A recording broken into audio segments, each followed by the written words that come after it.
It's Beauty and the Beast stories, and this is The Haunted Castle. "Oh, Mama," Chip wailed as his mother, Mrs. Potts, ran the water in the sink. "Why do I have to take a bath?" Now, Chip," Mrs. Potts said as she gave Chip a good scrubbing with a sponge.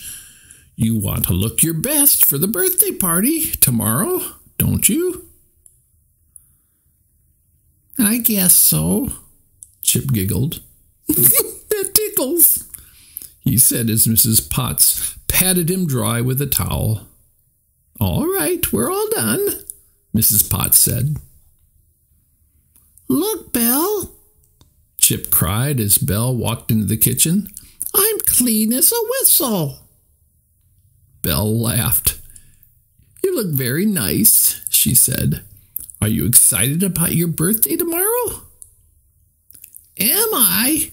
Chip cried happily. "Mama says that we'll play lots of games. Isn't that right, Mama?" Mrs. Potts nodded. "That's right, Chip," she said. "Do you think I'll have a birthday cake too?" Chip asked Belle. "Well, I don't know," Belle said, winking at Mrs. Potts.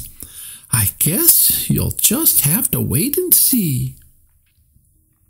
Chip sighed happily. The next day was going to be the best day ever. He just knew it. Just then, Chip yawned. "All right, Chip, time for bed," Mrs. Potts said as she nudged him toward the china cabinet. "But how can I sleep when I'm so excited about my birthday?" Chip asked, yawning again. "Oh, I think you'll manage," Mrs. Potts said as she gave him a quick kiss. "Good night." "Good night, Chip," Belle said. "Good night," Chip said. His eyelids were very droopy. In another minute, he was fast asleep. A few hours later, Chip woke up with a start. The kitchen was very dark. There wasn't even a crack of light coming in from the door to the hallway. Everyone must be asleep, Chip thought. He blinked sleepily. Suddenly, he heard a long, slow creak, and then the rattle of metal. "It's coming from the silverware drawer," thought Chip. "Who's there?" Chip whispered into the darkness, but nobody answered. Then the noise stopped. But soon it started again, more quickly this time. Chip shivered.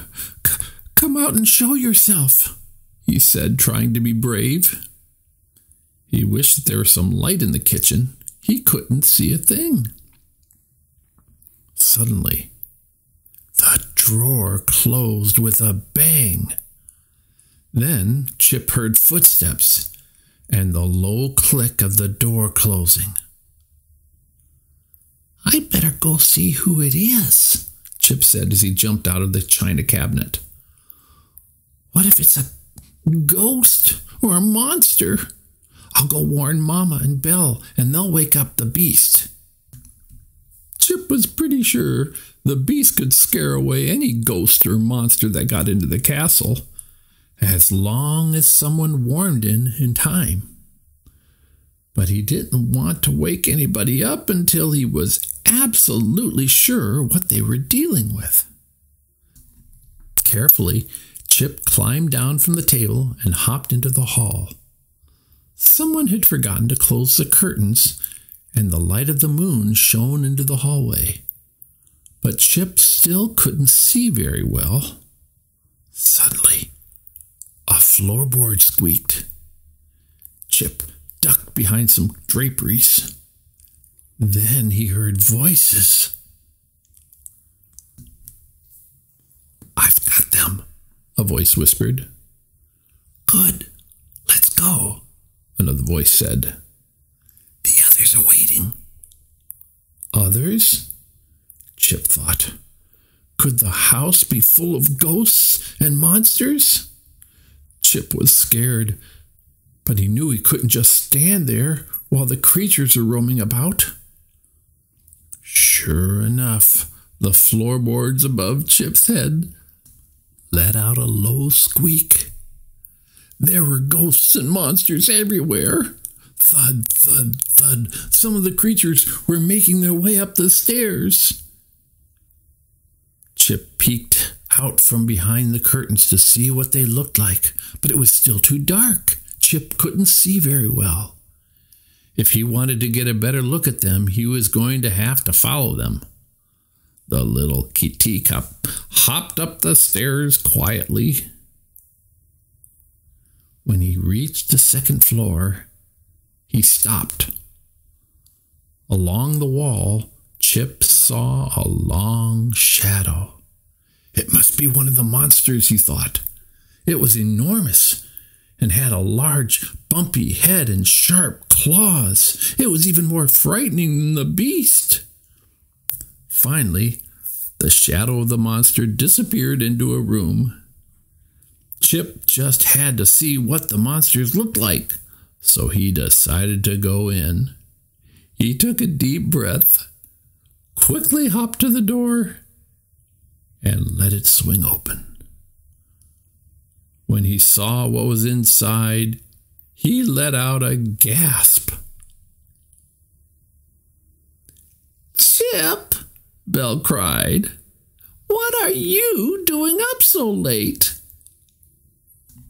"My heavens," Cogsworth, the mantel clock, shouted as he dropped the large present he was carrying. "We haven't even finished decorating for your surprise breakfast birthday party yet." "Surprise party?" Chip asked. "You mean there are no ghosts or monsters?" "Goodness, no," said Lemire, the candelabrum. "Why were you in the kitchen?" Chip asked. Cogsworth held up a pair of scissors. "We needed these from the silverware drawer," he explained, "to cut the streamers." Belle laughed. "Well," she said, "I guess this really was a surprise." Chip grinned. He was glad that the surprise had turned out to be a party and not a bunch of ghosts and monsters. "Thanks, everyone," he said happily. "This is the best birthday surprise ever."